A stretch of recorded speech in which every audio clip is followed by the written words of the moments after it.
necessarily tribal or regional. I have said that.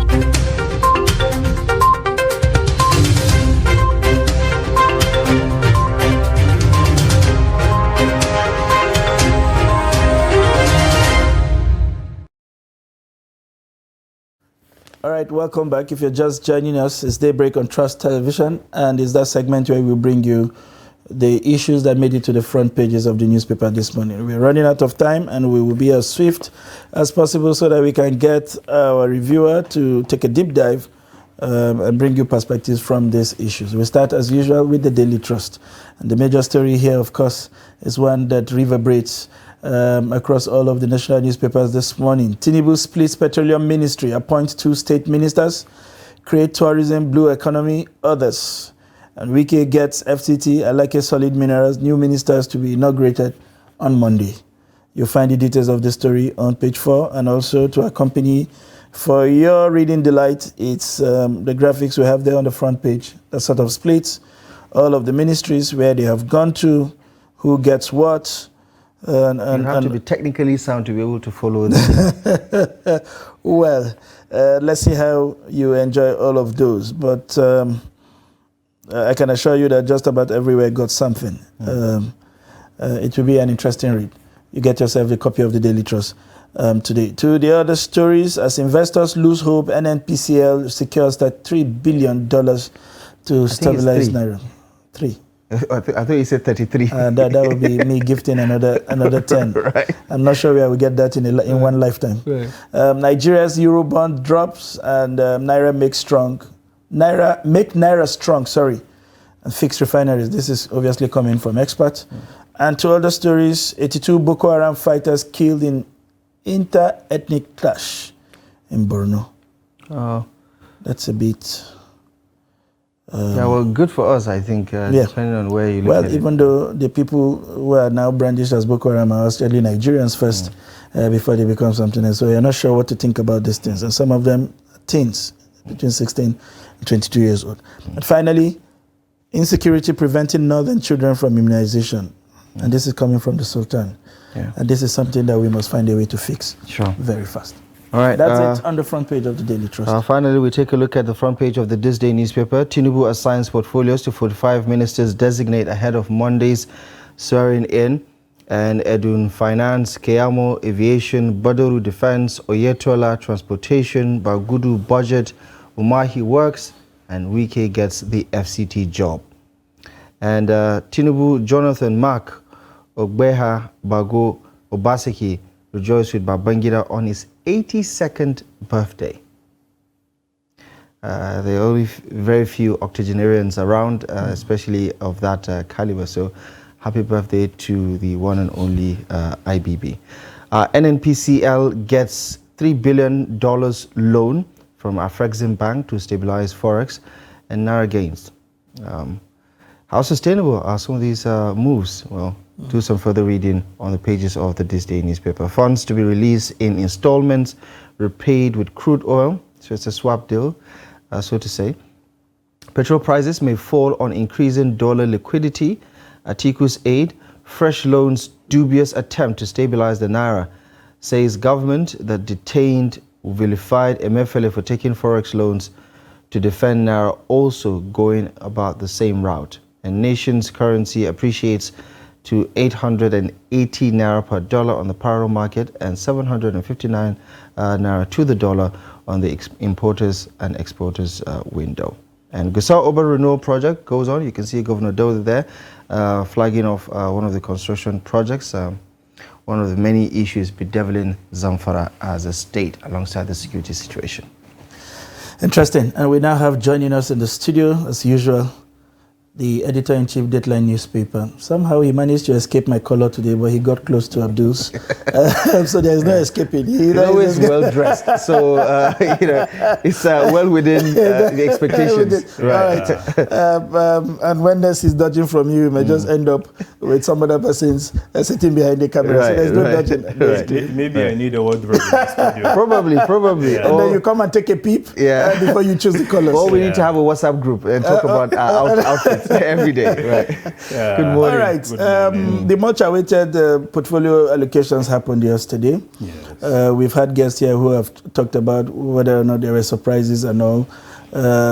There are the political sides to the allocation, there is the competency consideration, there is the geographical distribution, and all kinds of dynamics that came to play. I would like to get your 2 cents on what you made of that whole announcement.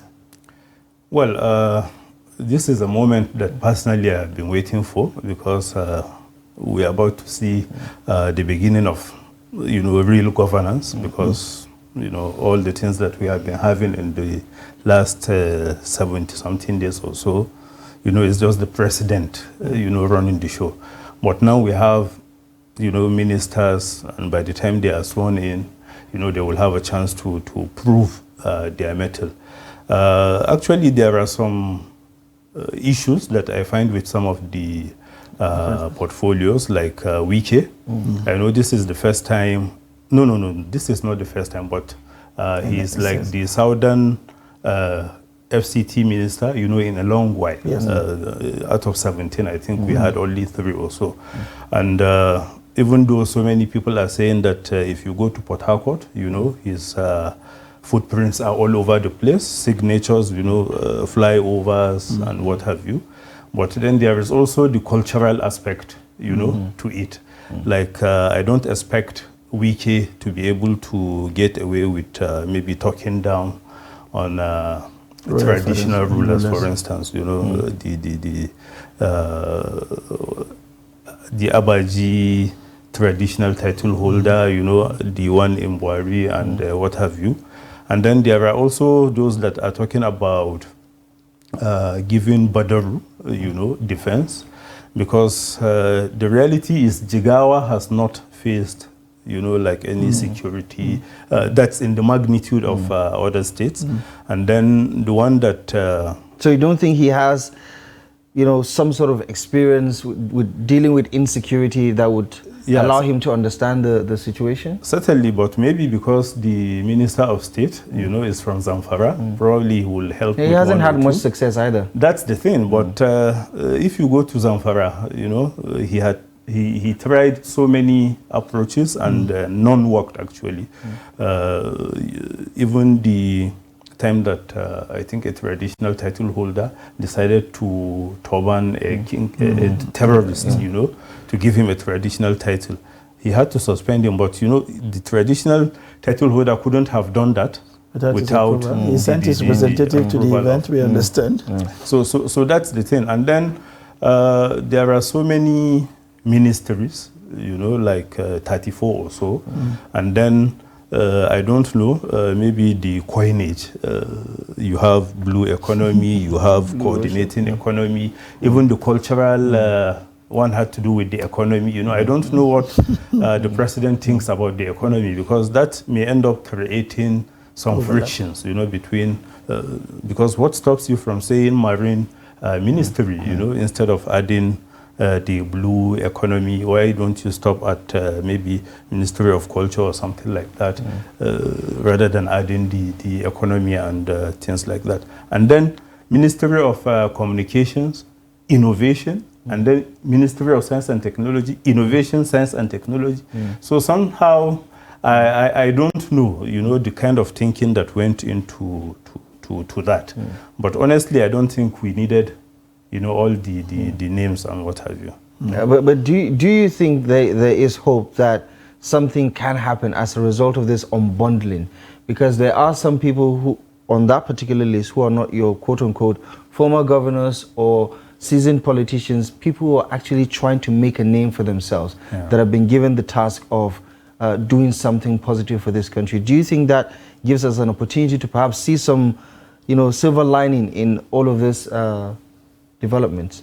Definitely, because all the people that we are celebrating, it's because we give them the chance to show themselves. So I also expect, all this, I wouldn't want to call them greenhorns, but because fringe public servants, not tested them. So I hope they will use it as an opportunity, to show Nigerians that the president did not make a mistake by assigning them with all these responsibilities. One of the things we didn't get the opportunity to ask the last set of guests was what these announcements, can kickstart for Nigeria. You recall the days of Obasanjo, because of the level of technocrat he has in his team, he attracted international attention and if you like, patronage. It signaled where he wanted to go, because some of them had international track record, and people could begin to say, we can start taking positions on distance. Yeah. I expect the likes of Ali Pate to be instrumental in that light, given what he had done with Gavi and his international exposure, and for the fact that he has also served here. Maybe Wale Edun, people would begin to say, we saw what he did with Lagos, we probably can replicate that at a much bigger scale. Do you see that opportunities with the others? Because we are at a place where we need all of the kind of foreign finance interventions or foreign direct investments that we need. Well, that's the point that I tried to make earlier, because